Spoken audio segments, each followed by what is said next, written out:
Welcome, welcome, welcome to your own house. Welcome to my house. What a privilege you have to be here. No.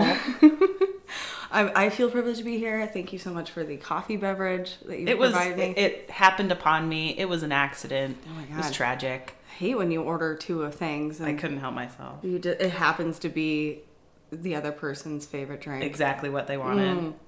Which I happened to just order the same thing because it sounded delicious. It is delicious. It is. And I think it's healthy because it's lower calorie. It's probably not, but I'm okay with that. we're just going to go for it.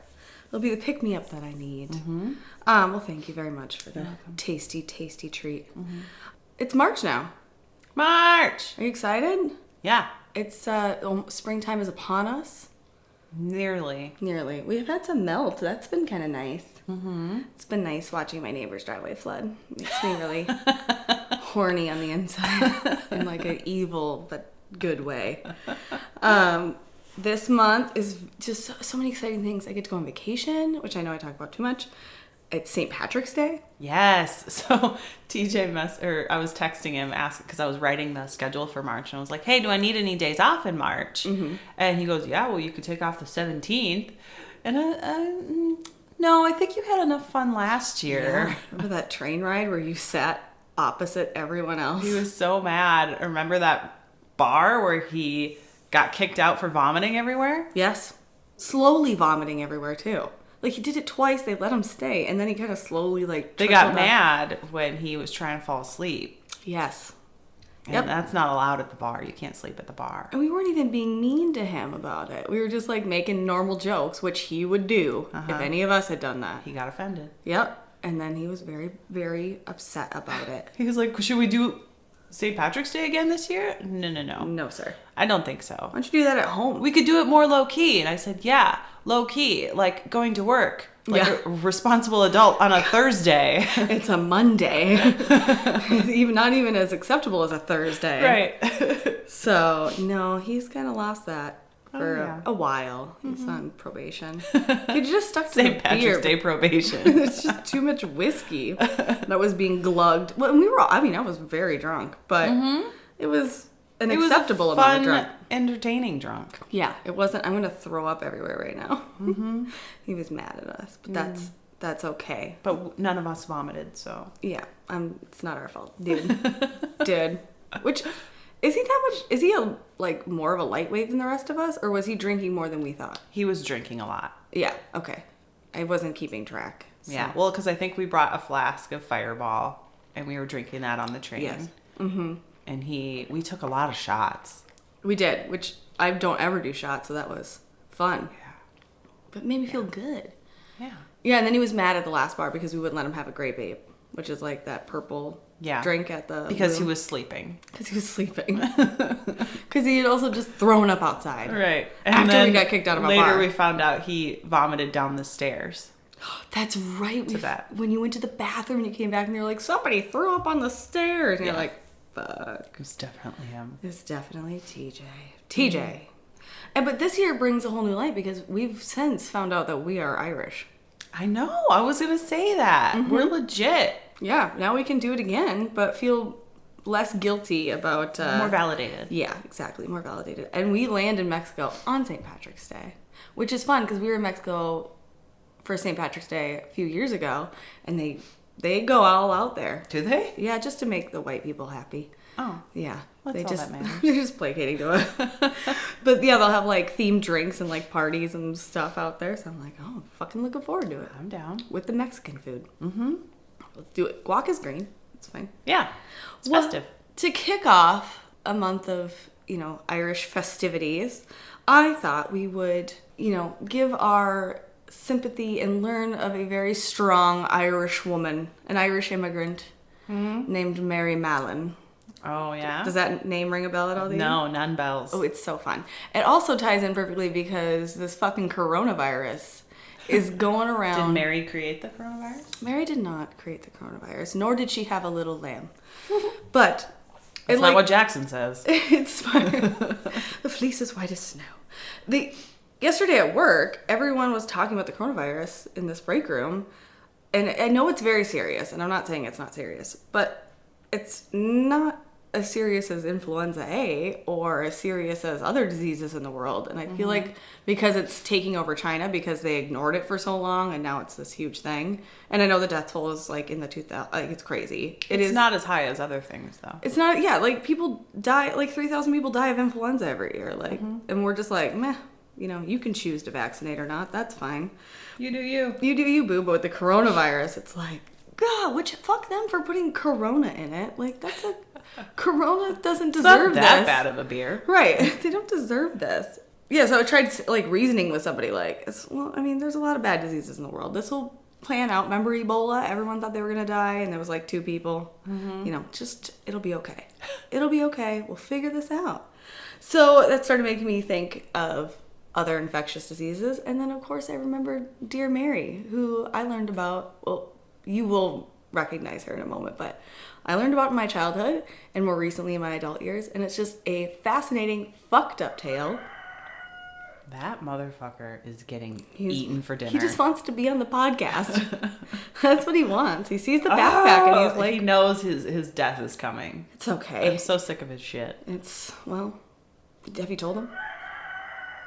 I'm gonna go tell him now. He's extremely confrontational with me. He's like, fucking get out here, bitch. I've chased him off 4 times. Step to me. I have the coronavirus. Eat me. Well, in order for us to reflect properly on the tragic diseases of the world and also feel a little bit Irish, we're going to learn about the story of Typhoid Mary. Oh, now do you know it? I don't know it, but I know the name Typhoid Mary. Tell me more. I truly believe we can all learn a super valuable lesson from this woman, so pay a fucking attention. Oh, I am. Yeah. Here we go.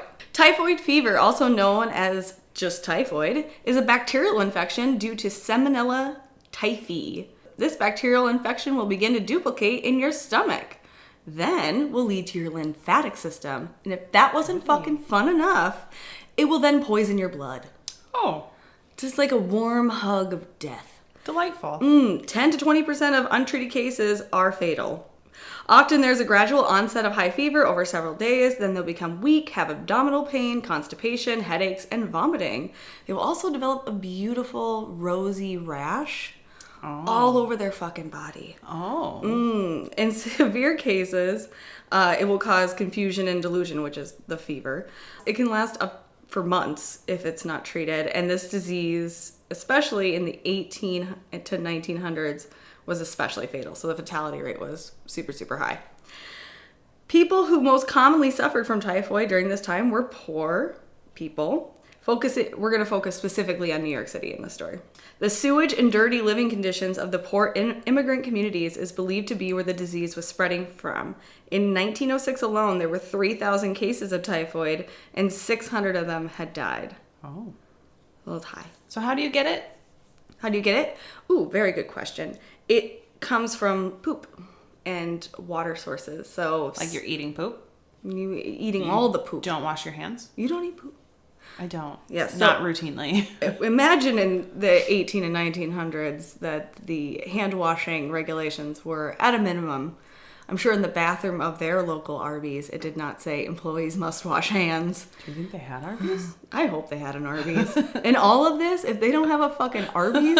What is there to live for anyway? No curly fries or an Arby's milk? Oh, fuck. That's what I'm having for lunch. They're all poor, but they all go to Arby's on Friday just to get a little bit of joy sparked.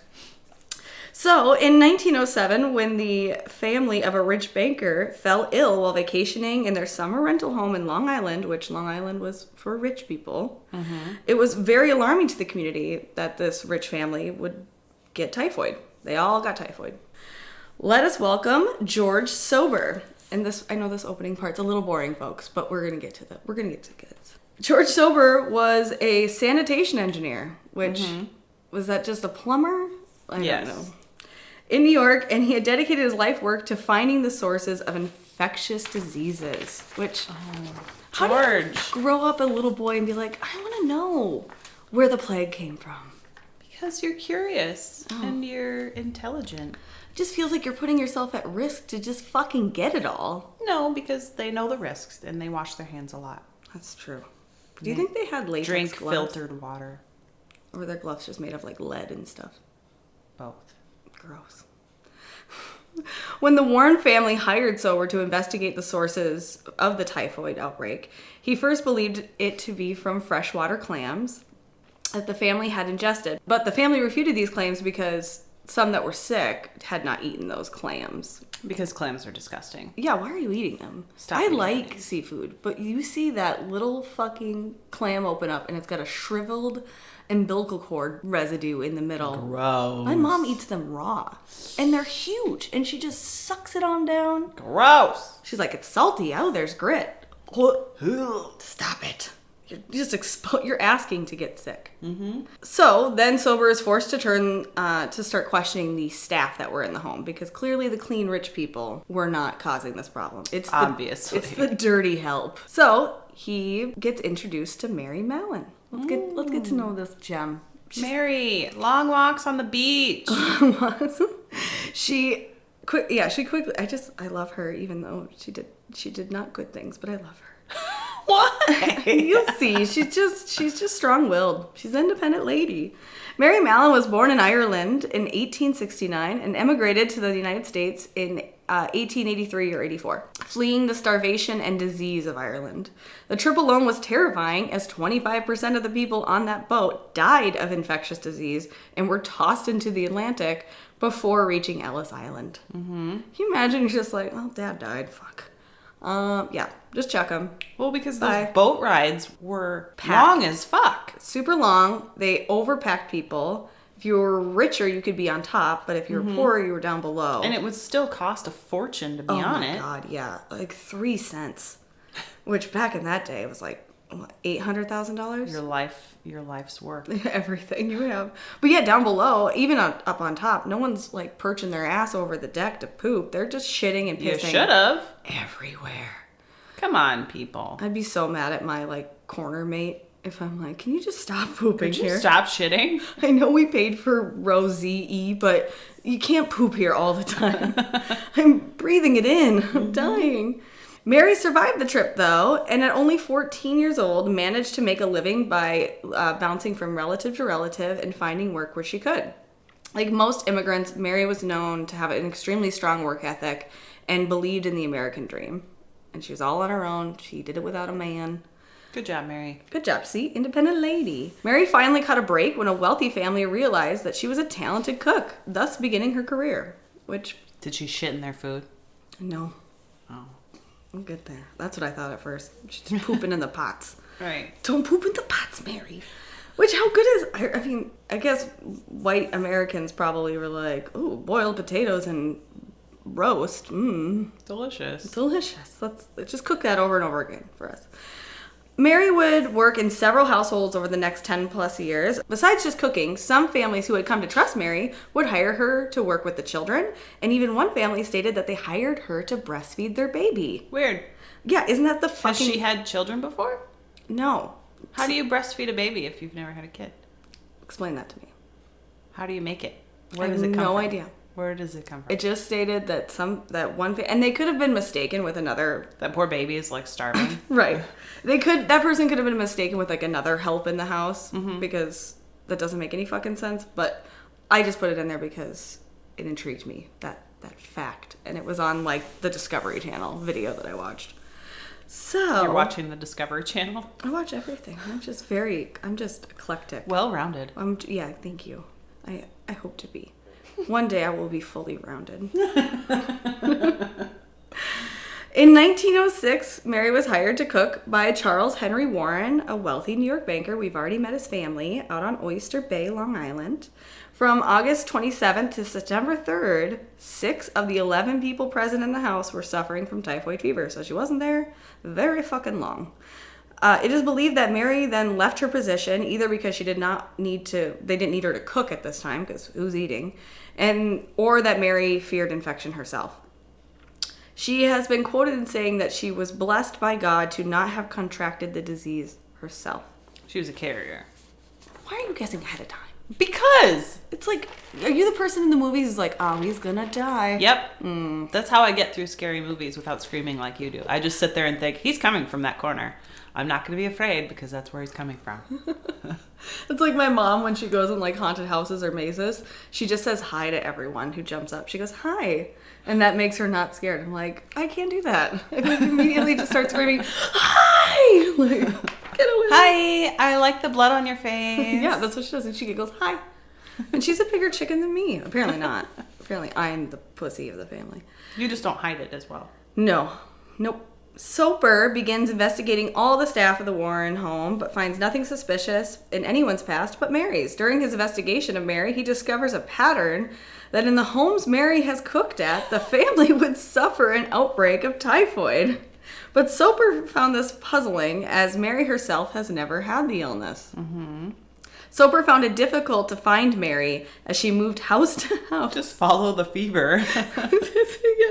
House to house and would not leave a forwarding address, was that a thing in 1906? A forwarding address? Like, she's moving from house to house. She probably doesn't know where she's going when she leaves. Right. And I'm assuming because she doesn't have a home of her own, she's just living with those families. So It's not like she has a permanent residence. She just bop it around from boiled potato to boiled potato. To fever.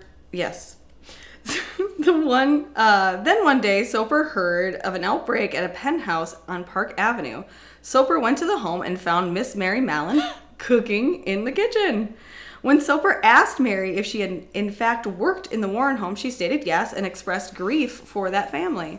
When Soper suggests that maybe Mary could be a carrier of typhoid, which was like a brand new idea that had not been confirmed yet, when he suggested this to Mary, she gets immediately enraged, stating that it would be impossible because she's never had typhoid. She doesn't understand what he's talking about. She warned him not to speak more of this as it would ruin her reputation. And I watched this like remake of this scene where there was like other servants in the kitchen and they're all like, oh, Mary, she's a dirty bitch. Mary's a dirty girl. She's looking around like, fuck, I'm screwed. So she picks up, and she said, I'll lose my job. Please don't talk about this anymore. When Soper asked Mary for samples of her poop, urine, and blood, she picks up a large roasting fork and chases Soper out of the apartment. Well, because and I'm sure in that day and age, that was so offensive. Fucking weird. You don't ask a lady. I mean, it's weird now. Right. But some guy shows up and he's like, hello, Mary. May I have your poop? Can I please have your feces? She's chopping a tomato. Like, get the fuck out of here, man. Right. The fuck? No, you can't have my poop. Creeper. How did she, not prior to this guy saying something to her, realize, like, you leave every house because there's a fever? How does this not connect any dots for you? Or how is it following you around? Right. And I think she is from poor areas. That she's just so used to like typhoid being around. And like I said, in that 1 year alone, there were 6,000 cases. And New York's population at the time wasn't in the millions. So a lot of people had it anyway. A lot of people had it anyway. So she was just like, and that's what they believe. She never thought she was related to it. She was just like, fuck, I gotta quit this house. I don't want to get typhoid. Too. What if I got typhoid? It'd be horrible. I gotta get out of here. Can you imagine her? She finally gets settled in for like 2 days and someone starts throwing up. She's like, fuck. Fucking Christ. And the pictures of her, she just seems like such a stubborn bitch too. She's just got this resting bitch face, which God bless her. And she's got this like high stacked dark hair and these big furrowed brows. And she's like a big stocky woman. I'm like, poor thing. Oh God. So because he was denied these samples, Soper decided to compile a 5-year history of Mallon's employment. Soper found that of the 8 families he could find that hired Mallon as a cook, 7 of those families all had typhoid. Mm-hmm.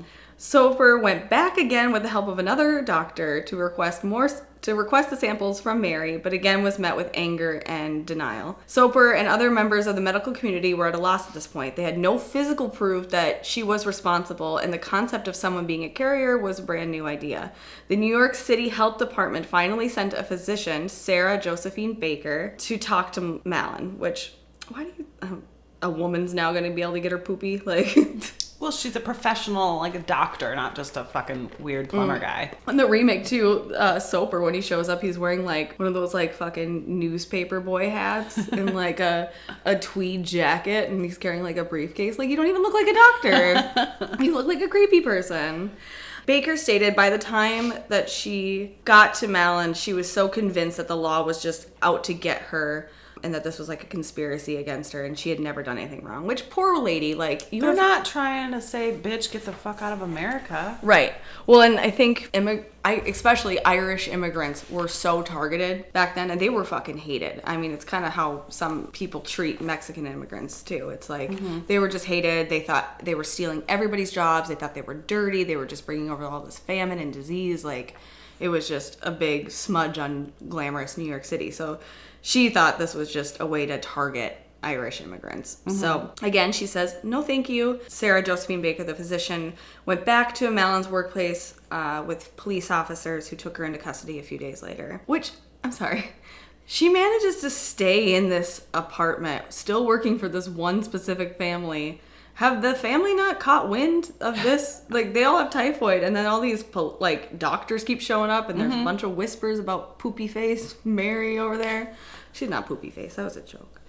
That wasn't very nice. It wasn't nice. I'm sorry, Mary. So, my bad. So she's taken into custody. Malin attracted so much media attention that she was immediately called Typhoid Mary, and she had her own article that was released in the Journal of American Medical Association, like right after she was arrested. So immediately she's just famous. Well, and it's not even, I mean, it's not obviously her fault, but just the fact that they're just figuring out this carrier situation, that this is a thing. Right. Not even necessarily Mary in general, but the fact that this carrier is a...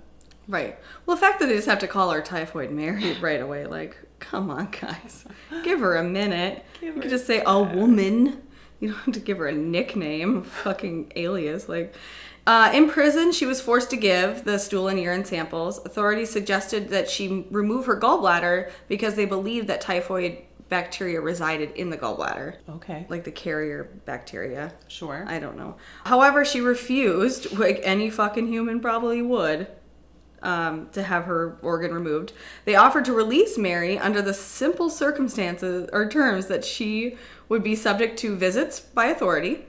She would have to report her employment, and she was no longer allowed to be a cook. So what? Because that's what was happening. She just wasn't washing her hands or cooking clean enough. Right. So what they figured out was through poor hand washing and hygiene, and that the things that she was boiling were not carrying the typhoid, but she was known to have specialties like ice cream with freshly cut peaches and things that did not get cooked at a high temperature.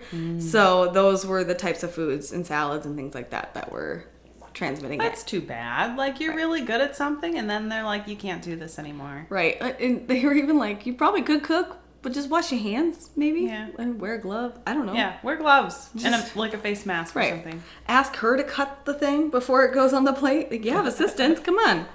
But she absolutely refused. She said, I will not... give up my career. I won't, that's how I make my livelihood. It's what I love to do. It's the only thing I know how to do and love to do. Right. What are her other options? There's not a lot of other work for immigrants. So for a female immigrant, I mean, manual labor is kind of probably out the table for her. So she's unwilling to do so, and since the New York City health inspector determined that she was the carrier, they hold her in isolation for 3 years at a clinic. 3 years? Oh, it gets worse. In 3 years at a clinic located on North Brother Island. North Brother Island was off the coast of New York and housed those suffering from infectious disease, the mentally ill, and those deemed not suitable for society. So they just have, they're like, this fucking chunk of land, we're just going to put all the people we don't fucking like out here. All the problem people. You just head out over there and you have your own little island. Don't swim over here. We will fucking kill you. Don't fucking do it. Stay away. Eventually, Eugene H. Porter, the New York State Commissioner of Health, decided that disease carriers should no longer be kept in isolation and that it was unethical and that Malin could be freed if he could get her to agree to stop working as a cook and take reasonable steps, just reasonable steps, like wash your fucking hands, to prevent transmitting typhoid to others. On February 19th, 1910, Malin agreed that she was prepared to change her occupation and would give assurance by affidavit that she would, upon her release, take such hygienic precautions and would protect those with whom she came in contact from infection. She was released from quarantine and returned to the mainland. Upon her release, Malin was given the job of a laundress, which was a job, but it paid significantly less than a home chef While typhoid was still an issue in the city, Mary Mallon was no longer contributing to this outbreak. Then in 1915, so 5 years later, a huge typhoid outbreak occurred at Sloan Hospital for Women. Oh, no. 25 people were infected and 2 had already died when the investigation started. There were no reports, though, of a Mary Mallon working at the hospital. They were all like, where the fuck is Mary? It literally, Soper showed up and was like, I fucking know what this is. Where is that bitch? Excuse me, can anyone bring me some boiled potatoes? And she pops up like, oh, fuck. Quickly, Soper and the health department become suspicious that this was in fact Mallon. They searched for Mary and eventually found her when she tried to deliver food to a friend on Long Island, which, you're not a good friend. Everybody, so we're best friends, right? Right. And I know that you have typhoid. Yes. I'm not going to accept food from you, no matter how thoughtful it is. I love you, bitch, but no thank you. Yeah, absolutely. Absolutely not. And I would appreciate that you would set those boundaries with me and maybe educate me on not bringing food to fucking other people. Oh, God, Mary. Can you imagine being that friend? Maybe she's like, just had a baby or something, and she's like home, and Mary's like, hello, Helen. I brought your food. Oh, may I hold the baby? And she's like, oh, Mary, not a good time. Get the fuck out, please. Can you please fucking leave? Jerry, get the gun. Oh, no. Oh, boy. But she truly didn't believe to her core that she was doing anything wrong. Yeah, but you were in isolation for 3 years. Mm-hmm. But she's also probably not super educated, doesn't understand science. And at 3 years, they couldn't educate you at least a little bit on how to wash your fucking hands? No one was going near her to teach her shit. They're like through the glass, they have a whiteboard. You are disease. You're dirty. Disgusting beach. They wrote beach like B-E-E-E-E-C-H. Throw up emoji. Okay, so Mary was immediately arrested when they found her delivering the food. The investigation revealed that Mary only stopped cooking for a very short period of time and was suffering She couldn't make enough money. Well, yeah, because now she's got to fucking pay rent, too. The investigation revealed that Mary only stopped cooking for a short period of time, but was suffering due to low wages of a laundress. Yeah, because now she's got to fucking pay rent. She couldn't pay anything. She couldn't make it. And she's like, I know what I can do. Was stripping not an option back then? Probably not. From what you described her to look like, Yeah. I would assume that's also not an option for her. Thank you, Candy. And now welcoming to the stage, Typhoid Mary. You love her, but you hate her. Come on out, you nasty bitch. The bagpipes start playing. She takes off one sock and everyone's like, oh my God. Oh, so horny. Oh, no. Defy my orders. Pretend you're my wife. So then Mary changed her name from Mary Mallon to Mary Brown. Why even Mary? Someone's calling me Typhoid Mary. I'm going to change my fucking name to Susan. Oh, yeah. You're a Deborah. You're a Susan. You're a fucking Helen. Anything but Mary. Anything but Mary. This is the equivalent to, like, slapping on a fake mustache and being like, I'm Mario. Like, no, you're not, bitch. I can see you. Oh my God. For 5 years, Mary cooked in several houses, believed to be over 15 different homes. But she was changing jobs so frequently, Soper never suspected her. After arresting her, public health authorities returned her to quarantine. Which, I'm sorry, Soper, you're not very good, because if you see a Mary on the list, any Mary. Yeah, you're guilty by association. Well, and those houses were still coming up with typhoid? Mm-hmm. Every one of them. Every one of them. So, after arresting her, public health authorities returned her to quarantine on North Brother Island on March 27th, 1915. Since she was still unwilling to have her gallbladder removed, Mary spent the rest of her life in quarantine. Good. Yeah. Because then she's a stupid bitch. Yeah. You done fucked up, Mary. Yeah. You've been given many opportunities. They've been very nice to you. Mm-hmm. All you had to give them was a little poopy, little pee-pee. All you had to do was wash your fucking hands. Wash your hands and stop cooking for people. Cook for yourself. Cook cleaner. I don't know what your desire is to have to touch every food that everyone ingests in New York City. Mm-hmm. You don't have to do that. Mm-hmm. You could be just in charge of the soup. Yeah. Just the soup. The boiled stuff. Yeah. Mary. Yeah, you could put all your hands in that soup. Just dig your hands in there. Do whatever you gotta do, but she's just must feed the wealthy, like... God. Maybe it was her way of like killing off the rich. Maybe she was like Robin Hood. Maybe she's a vigilante. And oh my God, she needs a cape. Wow. In her isolation chamber. She's just soaring around. I'm super typhoid. She's got like a big T on her chest. She's just posing in the corner like a superhero. Hands on hip. Who's ready for ice cream and peaches? God. Oh, God. Mary became something of a celebrity, but not the shiny, beautiful kind. Mary was often interviewed by the media where she proclaimed her innocence till the end of her life. During her life on Brother Island, Mary was beloved by the staff and other members, and it was reported that she ended up making a decent life for herself there. Which, you can Google this island. It's very, very pretty. Mm-hmm. I heard the story originally on another podcast, My Favorite Murder, and they said to Google the island, and I did, because now it's just, like, preserved, and you can go visit it, and it's, like, botanical gardens, and it's, like, all overgrown. Why would you go visit it? It's covered in typhoid. just don't lick anything. Don't eat.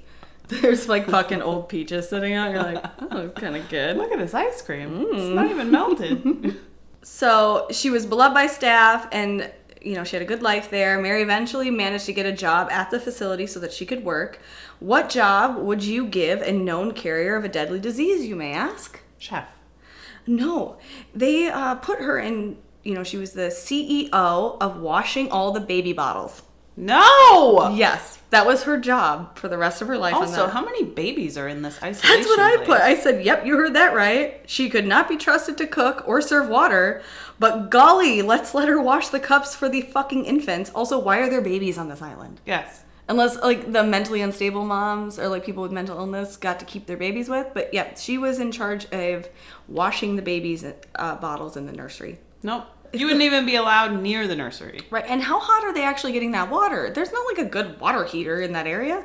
Like, it's not hot enough to kill the germs. So she's just using lukewarm, poorly boraxed water and just... Like, that's all they had. Borax and clam juice probably was their sanitation method. That'll clean it. It's the same as Lysol. So how many babies did she kill? There, I found no reports on that. Nor did I look. I guess I just stopped at that point. Like, they all fucking deserve it, I guess. You're all idiots. You're all asking for it. But she's so nice. But she's so friendly. And she makes such a good stew. Oh, and Mary. Oh my God, the cabbage and the sauerkraut. And the creativity. Oh, yeah. And changing her name. Oh my God, every day she'd wake up a new identity. Mm-hmm. I'm Marilyn Monroe. Marilyn wasn't even alive then. Oh, she probably was. Okay, 6 years before her death, she was paralyzed by a stroke. And on November 11th, 1938, so she lived from 1915 to 1938. She died of typhoid fever. Nope, she died of pneumonia. At the age of 69. So, I see what you did there, Beach. Malin was the first asymptomatic typhoid carrier to be identified by medical science. So that's kind of a big deal. Mm-hmm.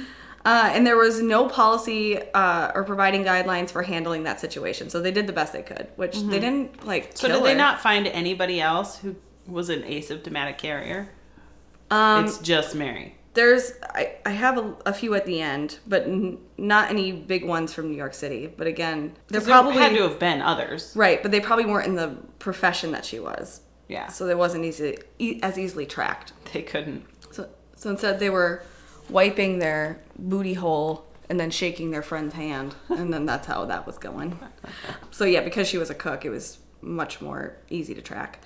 Some difficulties surrounding her case stemmed from Malin's denial of her possible role, as she refused to acknowledge any connection. Malin maintained that she was perfectly healthy, had never had typhoid fever, and could not be the source. Public health authorities determined that permanent quarantine was the only way to prevent her, because she was a stubborn... Because she was being such a bitch about Irish woman, yes. Yes, permanent quarantine / throw that bitch in jail. She's endangering / killing people. People die from this. Mm-hmm.